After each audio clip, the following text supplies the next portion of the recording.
Hi everyone, I hope you're all good. I am going to do my January favourites and it feels like a long time since I've done a favourites video, so I'm excited to do this. In case you hadn't noticed, I've had my hair cut. It needed to be done because my hair was dead and it needed to be a little bit healthier, but it's a lot shorter than I imagined that it was going to be. I have a round visage, and so I know that this kind of short hairstyle doesn't really suit me in my opinion, but it's been like this for a couple of weeks and I've been wearing extensions. Kind of like having it a little bit messier. I'm looking outside the window now and it's snowing and it's cold and windy and grey, which is why this looks a little bit yellowy maybe, this video.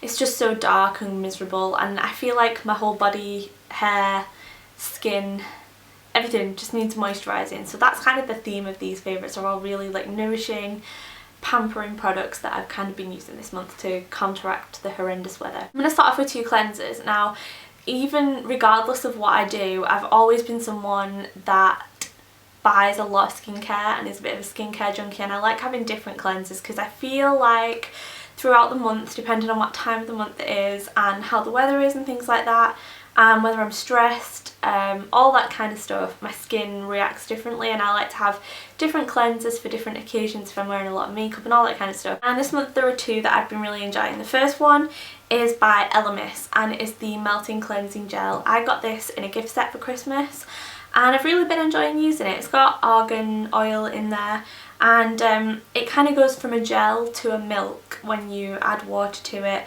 It doesn't leave a film on your skin, it's not oily at all. When I say it's got argan oil in there, it doesn't feel oily on your skin. It feels really, really nice. Really pleasant to use, and I've been enjoying using that a lot. And the second cleanser is actually a sample that I got in my Feel Unique January box, because the Feel Unique box comes at the beginning of the month, so it comes right at the start of January. Most of the things that I talk about in this video I've blogged about in more detail on my website, so I'll link everything below if there's a post for it and everything if you want to know in more detail. I blogged about the box if you want to read about the box. This is a non-drying cleanser by This Works. The brand's called This Works, and I'm really interested in trying more products from this brand because I really like it.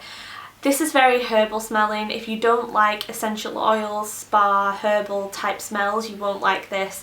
I've really been recently changing over my scent preferences, I think, a lot, and I think my scent preferences are maturing a little bit. I'll always love those kind of sweet, cupcakey, vanilla scents, always, but recently I've started to like a lot more scents that probably a couple of years ago I would have thought were a little bit too spa-like for my tastes. So this is a non-drying cleanser. It looks like it should foam, but it doesn't, so it's a little bit of a surprise when you use it for the first time.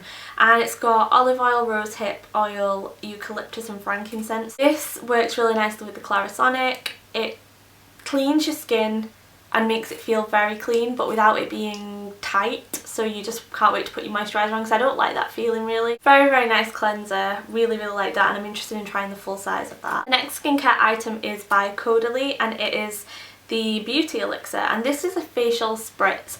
Now this again smells quite strongly of essential oils, but it's got a lot of mint in it as well, which makes it very, very fresh. What you do is you just take this, you shake it up and you spritz it all over your face, and you can put it on a clean face as sort of a toner, or you can put it on over your makeup throughout the day whenever you want to kind of spruce yourself up. It's £9 for this smaller size, or you can get a larger one for about £28. Apparently Victoria Beckham uses this, but that didn't really sway me because I'm not the biggest Victoria Beckham fan. But this is really nice. It gives you a nice refreshed feeling, and I thought that was it. You know, I thought, oh, this feels really nice, it smells good, it's nice for travel. However, I blogged about it last night and I actually sprayed this. I had a megabus journey from hell. If you follow me on Twitter you'll know about this. But essentially I had a very bad journey where the toilet on the megabus that I was travelling on started to leak. And yeah, we won't go into any more detail than that because you can imagine the kind of smells that were coming from that location. I sprayed perfume on my mittens and I was like holding my mittens up and smelling those, and I basically was spritzing this on my face like every 10 minutes just because it's quite strongly scented. I just wanted the smell to be around me and it felt really refreshing, and I just felt like I was dying in a big toilet. I actually remarked the other day to a few people that for this time of the month, usually I suffer very badly from cystic acne because I have PCOS, and this month I haven't had any cystic acne. In fact, my skin is pretty much completely clear, which is unusual for me. and I was really surprised and I didn't know what it was because I've been trying out a few different new skincare things, the new cleansers, and I was wondering what it was. And when I blogged about this last night, Caroline, who was another blogger, if you don't follow her, you should. If you're into skincare, she knows her stuff like completely, and she's really funny too. So I'll link Caroline's blog below, but she commented saying that this stuff was really good for acne. I kind of put two and two together and I thought maybe that this is why I don't have any cystic acne this month, because what's going on? Because I was spritzing this like non-stop on the bus, and Colin, who is a cosmetic scientist and who also has a blog that is very, very good if you're into kind of ingredients and what they do, he replied to us both and said that it was probably the rosemary in here that made it so good for acne. So I did a little bit of research, and apparently this is very good for acne prone skin. Now I'm going to wait until next month because I'm not one of those people that likes to jump to conclusions straight away. So what I'll do next month, if I use this again throughout the month and I still don't get cystic acne next month, then I will be very, very impressed. But I just wanted to kind of mention that because for those of you that do suffer from acne, the smaller size, I know it is kind of a luxury product, but for £9, if you really suffer from acne and you've kind of tried everything, this might be something that you might want to introduce into your routine.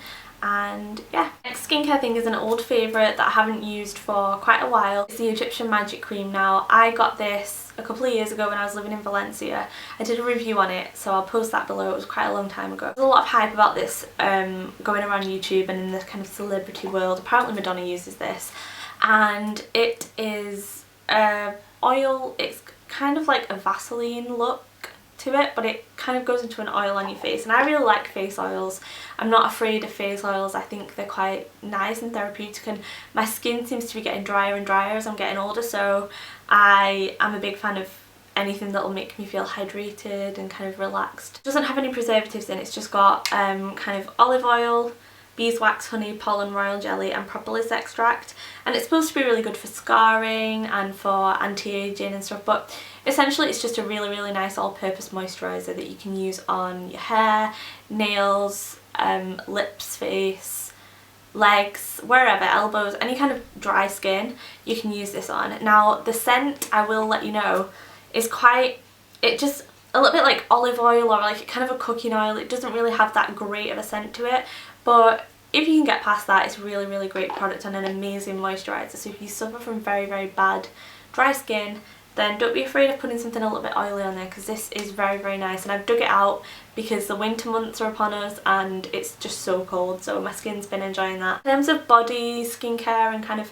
that sort of thing, I've been loving, again continuing the spa kind of theme, I've been loving NEOM Organics, and I mentioned a NEOM Organics product a couple of months ago now, maybe 2 or 3 months ago, which was their body oil, and I love that body oil. It's great to put on after a bath, or especially on holiday if you want your legs to be a little bit shiny at night and kind of you've been sunbathing in the day. I love that. You can't see me behind me, I don't know why I'm ducking down, she still can't see, but I have a bookshelf up there and I have a lot of Lush products on there, and I've had them since the beginning of December, and for some reason I'm reaching for this over my Lush items, which says a lot for me. And it's jasmine, ginger and sandalwood, and it's the Restore, they call it the Restore fragrance, and I have the candle and I have the bath oil. You need like 1.5 or 2 depending on how oily you want your bath, capfuls of this, and I like the candle and I have this, and it just feels like you're in a spa. It is so, so relaxing, so nice. That lovely kind of luxurious rich scent. One product that has been kind of life-changing, and this does sound really dramatic, but everybody's reviews that I've read of this or watched or anything like that, anything I've read about this have been very dramatic. One of my favourite bloggers and YouTubers, Estee, did a review of this and she was like, I feel like a woman when I use it, and that's kind of, she took the words right out of my mouth. Basically it is a body scrub, but it's one of those body scrubs that are very oily and very luxurious. You don't need a moisturiser after you've used this. The scent is called Real Luxury, and it is lavender, jasmine and Brazilian rosewood. Basically it's just perfection in a body scrub. You don't need any moisturiser. It feels very, it leaves kind of a film, but not an oily greasy film, just a I've just had a massage in a day spa kind of feel to it. And honestly it's so, so nice. This would be a great gift for someone. These body scrubs are lovely, and they're 97% organic. They have lovely essential oils in them, really good quality. The candles are really nice. Just, I love this range. It feels very luxurious and it feels like something special. Foundation this month, I've used a slightly different foundation than what I was using before. I've been using the Revlon PhotoReady. Put it on today. I really like the way it kind of sits on my skin. I go through phases of liking this and then going off it a little bit, and I think it just depends how good my skin is. And at the moment, because I've been spritzing this, my skin's quite clear and I feel like this looks nice on my skin. But when I do get breakouts, I like to use my Chanel or the Bourjois Healthy Mix. It just depends how my skin is. I've also been using the Vivo brow palette, and if you live in the UK you can get Vivo from Tesco, and this is the brow kit. It comes with a clear brow gel, a little brush that I don't know where that is, a clear brow gel, and then I apply this darkest powder. They're all powders, and I apply the darkest one on an angled brush to fill in my eyebrows every day. And I've used this probably the whole of January. It's really quite nice. There's no wax in there, but if you put the gel on first, I find that it kind of sets them and has something for the powder to go onto. Really, really nice.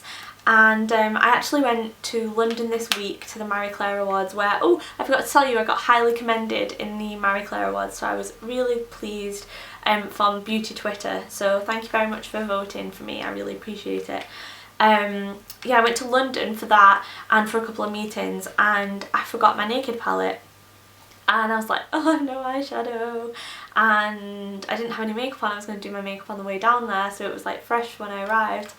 And I actually ended up using this shade and this shade as eyeshadow, and they worked perfectly. So yeah, just a little tip there. Speaking of the Naked palette, I have been trying to wean myself off it because I feel very reliant on it, and I feel like I'm not being very creative with my makeup and not using the stuff that I've got because I'm just in this rut of using the same shades from the Naked palette.